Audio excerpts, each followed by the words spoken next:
Hello, everybody. Mr. Garb here. I'm going to go over the sequences and series review here, a little warm-up review. And here we go.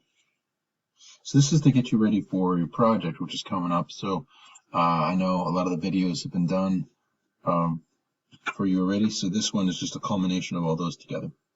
Here we go.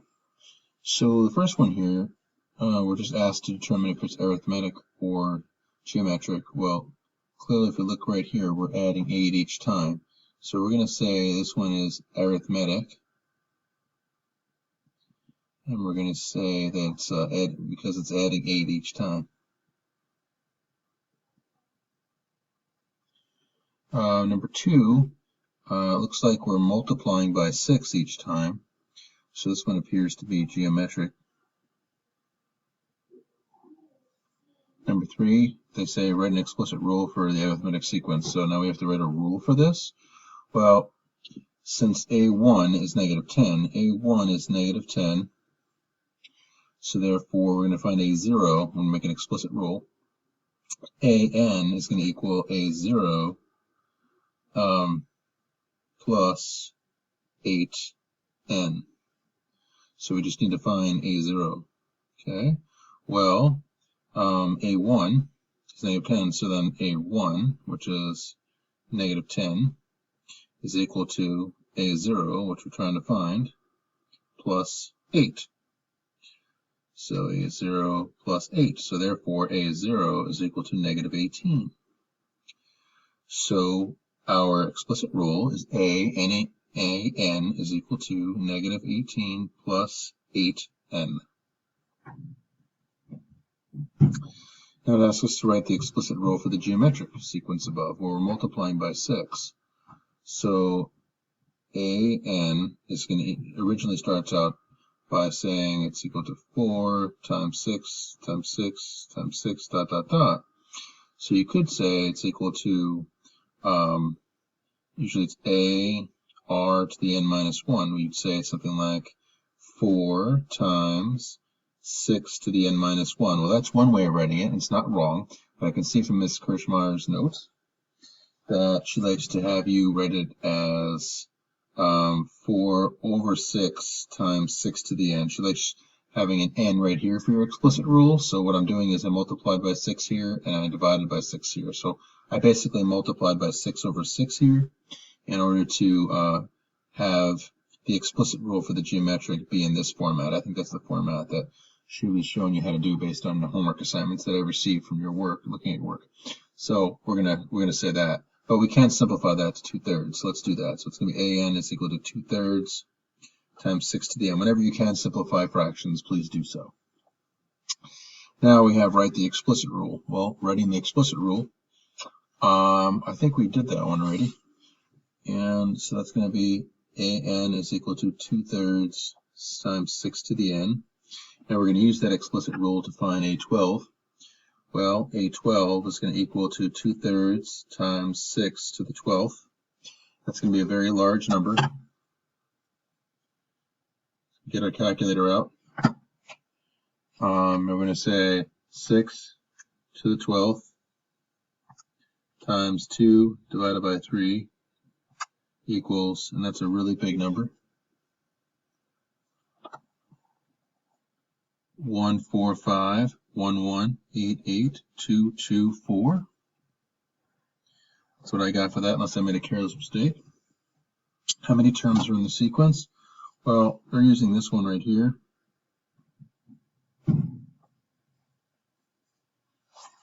Oh, by the way, we'll say, I'll say it in a second. After I do C, I'm going to change a little bit. I'm going to add something.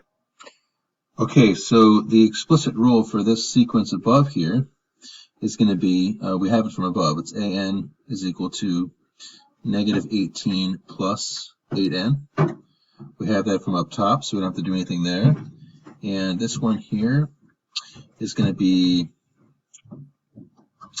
A12. So you're going to have A12 is equal to negative 18 plus 8 times 12. So you're going to get A12 is equal to negative 18 plus 96. So you're going to have A12 is equal to 78. All right. Now moving down here, you have how many terms are in the sequence? Well, let's take a look. We know this term. We know it ends at 126.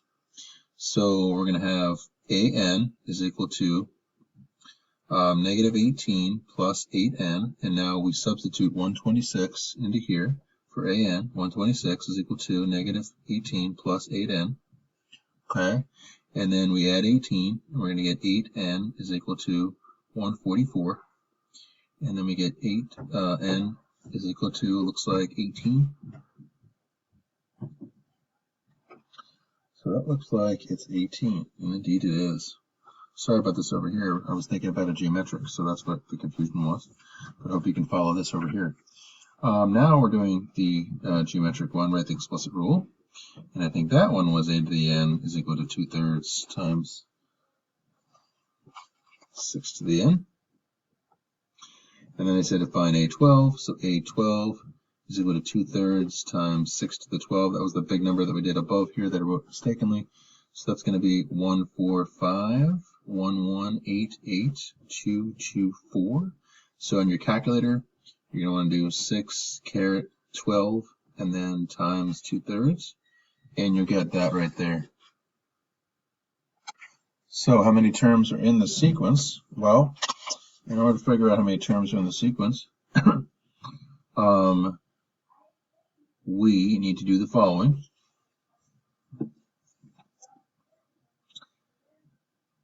So we know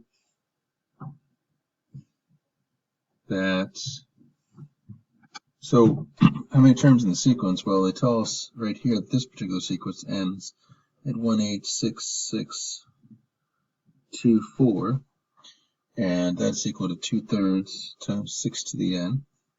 And then I'd multiply both sides by 3/2 to get rid of this constant in front. And you get a different number. You're going to get 279936 is equal to 6 to the n. And you can take log of base 6 of both sides, log of base 6 of both sides. Log of base 6 of 6 to the n, that's going to give you n. So it's going to be n over here, and then we're going to use our calculator. Go to our alpha. Okay, alpha window. Go down to 5.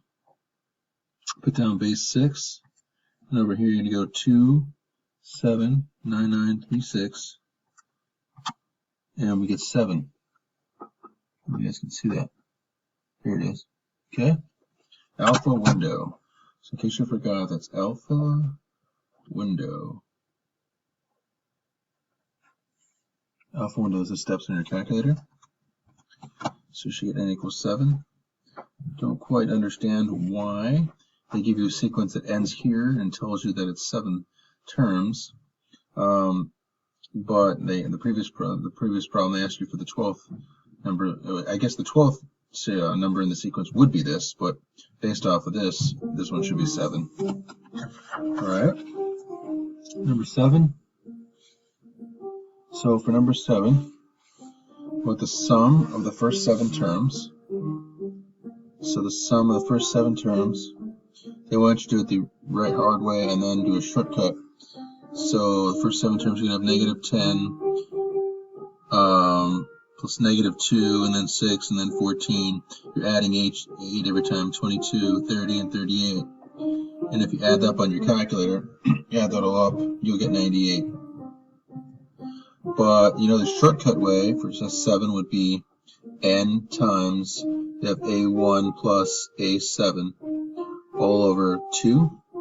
So n in this case is going to be 7. A1 we know is negative 10. So we just need to fill in what a7 is and put over 2. So a7, according to the rule that we had, well, a7 is going to equal to negative 18 plus 8 times 7. So a7 is going to equal to negative 18 plus 56. So a7 is equal to 38. So now we put 38 back in here. And we're going to get 7 times 28 over 2. I would divide out the 7 and 28 to get 14. And 7 times 14, which gives us 98. which is the same as what we would have gotten if we just added the numbers straight up. But remember, in reality, you could have many more than 7 terms, and it gets very cumbersome to add up all those numbers on your calculator. Oh, sorry, I should have done that here. My bad on that one. All right, now for number 8, find the sum of the first 6 terms by listing them out and adding. Okay, so 4, 24, 144, 864. Now if we multiply this by 6 again, you get 5184. 1, 2, 3, 4, 5, and then again you'd get plus 31104. So if you add those straight on the calculator, 37324, that's what it would be. And it's okay here because it's only 7 terms, but we know there'll be many cases where we're going to want to find a general solution that will work when the numbers aren't so pleasant. So to find the sum of the geometric sequence, you're going to have sum for the geometric sequence is equal to a times 1 minus r to the n over 1 minus r. Remember, r is the common ratio by multiplication. A is your first term. So the sum of this geometric series is equal to the first term, which is 4. 4 times 1 minus the common ratio here is 6. It's 1 minus 6, and what's n? N in this case, 6 terms, so it's going to be 6 to the 6th over 1 minus 6. Let's put that, you can put that in your calculator. If we're clever, we can do that. So it's going to be 1 minus 6 to the 6th. We should put parentheses around that, so parentheses, 1 minus 6 to the 6th.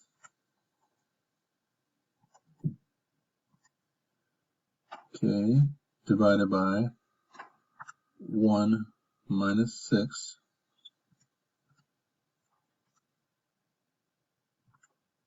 You get that, and then you multiply it times 4, because there's a 4 in front. You get 37,324. 37,324, which is the same number as here. So that concludes our review for the arithmetic and geometric sequence. We're going to be getting ready.